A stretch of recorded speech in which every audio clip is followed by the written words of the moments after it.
This is a message in my We R UU series, and the title is simply Red. Yes, this sermon is based on a color. I've done one other sermon on a color, that was purple, and it turned out pretty well. So I was looking at R word possibilities for this sermon series. I decided to explore the color red. Maybe before I retire, I'll do the whole crayon box. Now, purple was more inviting to me because I love all things purple. But red was more challenging because of the more recent connection of red with things like those Make America Great Again hats that folks wear and the radical right activities that were so frustrating to many of us, especially those who lean to the left but live in red states.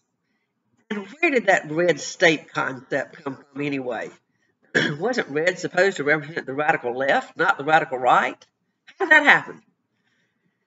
I know we didn't have red states and blue states when I was growing up. Of course, we also didn't have color TV in the 50s. And indeed, it was color TV that brought in the possibility of designated a state's political leanings by color. Here's how NPR described it. I started on TV, the original electronic visual, when NBC, the first all-color network, unveiled an illuminated map, snazzy for its time, in 1976.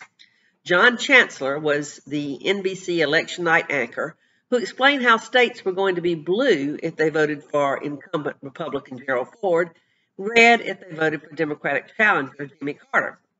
The arrangement was consistent with the habit of many texts and reference books, which tended to use blue for Republicans, in part because blue was the color of the Union in the Civil War. Blue was also typically associated with more conservative parties in Europe and elsewhere. As the other TV operations went to full color, they too added vivid maps to their election night extravaganzas, but they didn't agree on a color scheme. So viewers switching between channels might see Ronald Reagan's landslide turning the landscape blue on NBC and CBS, but red on ABC. The confusion persisted until 2000, when the coloring of states for one party or the other dragged on well past election night. As people were more interested in the red and blue maps than ever, the need for consistency across media outlets became paramount. And as the conversation about the disputed election continued, referring to states that voted for George W. Bush as red states rather than Republican states, and those that voted for Democratic Al Gore as blue states, seemed increasingly natural. And it never went away. Instead, it became a staple of political discourse, not just in the media, but in academic circles and popular conversation as well. Does the color red affect you in any way? Psychologists have studied this and written about it, so I'll share some of the findings with you as summarized on the site verywellmind.com. It seems that red provokes the strongest emotions of any color. While cool colors like green and blue are generally considered peaceful and calming, red is considered the warmest and most contradictory of the colors. In fact, this fiery hue has more opposing emotional associations than any other color. Below are some of the most common feelings and qualities that the color red can stimulate in 6 categories that I'll share with you. First, danger and warning. Thanks to its long wavelength, red is one of the most visible colors in the color spectrum, second only to yellow. Its ability to instantly grab people's attention is the reason why it's often used to warn people of impending danger. Stop signs, sirens, red fire engines, and red traffic lights. Red is also used to convey danger in a non-literal way. Some examples including using the phrase "in the red" to describe financial loss, or "red flag" to indicate when something is wrong with a person or situation. People tend to associate red with negative, danger-bearing emotions. This could be because it is the color of fire, blood, and sometimes poisonous or dangerous animals. Second category, excitement and energy. Studies show that being exposed to or wearing red can cause some of the following physical effects: elevated blood pressure, enhanced metabolism, increased heart rate, increased respiration rate. All of these physiological changes naturally cause your energy levels to spike. The color is also known to increase your appetite by increasing your metabolism, which is why red is such a popular color in restaurants. Third category, aggression. Across cultures, people intuitively associate red with the concept of anger. This relationship makes sense given that many people get red in the face from increased blood flow when they're angry. The expression seeing red is thought to be based on the physical characteristics associated with anger, including the redness of the face and neck, which is caused by elevated blood pressure. Fourth category, dominance. It's not just mood and emotions that the color red can affect. In the arena of sports, wearing the color red can also increase your chances of winning. In the 2004 Olympics in Athens, competitors in 4 sports, boxing, Greco-Roman wrestling, freestyle wrestling, and Taekwondo, were randomly assigned red or blue clothing. In all 4 competitions, red-clad contestants won more fights. Many think these results are due to the link between red and perceived dominance. For instance, donning a red uniform may cause an athlete to feel dominant and perform more aggressively. Alternatively, athletes in red may be seen as more aggressive, more dominant, and more likely to win a physical competition, not only by their opponents, but also by the referees. So there's that bias in there. Whatever the reason, it is clear that red-clad athletes tend to have a significant advantage over their opponents. Maybe that is why so many athletes, including Tiger Woods, wear red clothing when they compete. Fifth, passion and desire. Red does not always signal danger and aggression. Not surprisingly, red is also linked to passion, love, and desire.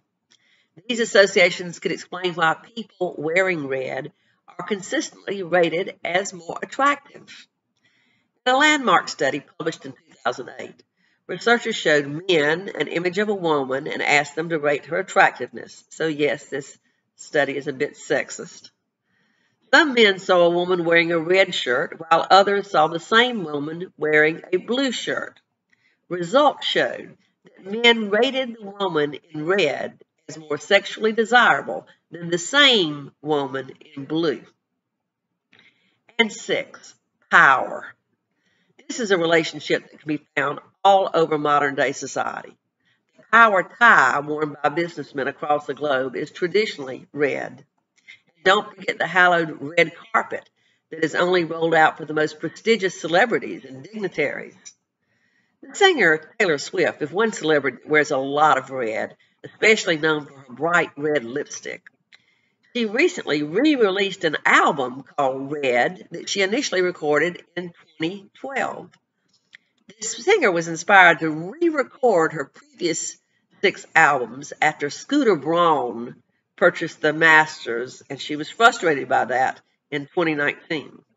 Her hope was that the updated takes on the music would give her back control of her discography.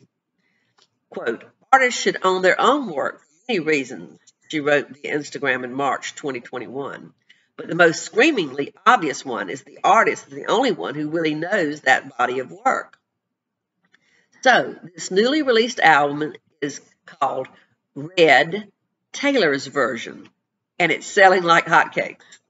The title song, Red, is about a breakup. And she said that although the breakup made her blue, their love was red. And she used her music and the color red to gain some control of her own psyche back in 2012, and now control of her music. She took back her own power. So red is so many things to so many people. I asked my Facebook friends to tell me what they associated with the color red, and I got 145 responses. The researcher within me decided to analyze and categorize these. 56 had what I would categorize as negative leanings, 64 were positive, and 25 were neutral.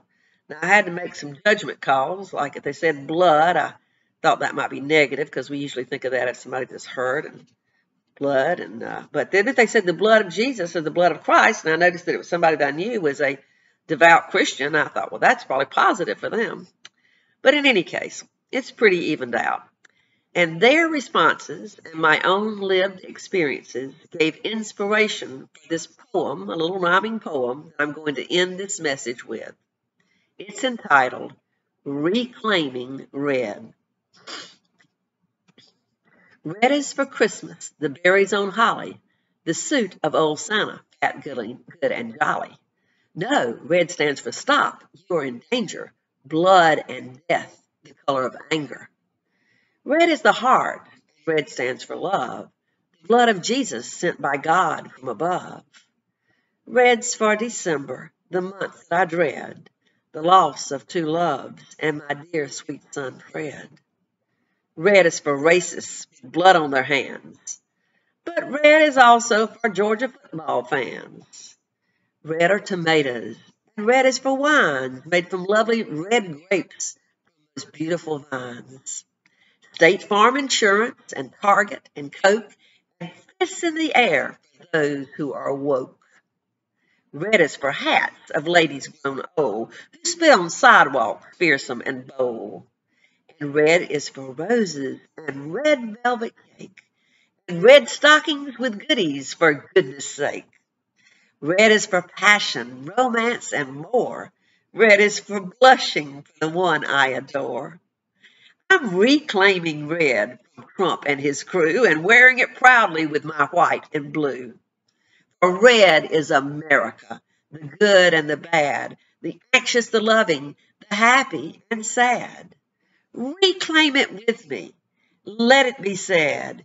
She was passionate and bold. Yes, color me red.